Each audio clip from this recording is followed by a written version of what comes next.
Hello বন্ধুরা, সবাই কেমন আছো? আশা করি সবাই খুব ভালো আছো ও তোমাদের শখের পাখিগুলোও খুব ভালো আছে। তো বন্ধুরা, চলে এসেছি আবারও একটি নতুন ভিডিও নিয়ে। দেখো বন্ধুরা, এই পাখিটি এখানে বসে আছে। আর যেটা আমি তোমাদের দেখাবো সেটা হলো এই যে এখানে কিছু একটা চলছে। সেটা হলো যে এর একটা বাচ্চা এর মধ্যে রয়েছে, যাকে এখন আমি বাইরে বের করিনি। ওকে বের করে নেবো, বড্ড ছোট তো, তাই বের করা হয়নি।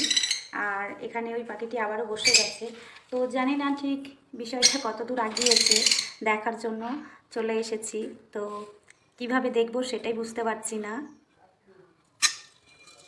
ওই দেখো বন্ধুরা, কী অবস্থা! কয়দিন দেখা হয়নি, তার মধ্যে এই অবস্থা। ওকে এবার বাইরে রাখতেই হবে। বন্ধুরা, যদি ভিডিওটা ভালো লাগে তাহলে লাইক শেয়ার কমেন্ট করে দিও। আর নতুন কোনো ভিডিও পেতে আমার চ্যানেলটি সাবস্ক্রাইব করে রাখো।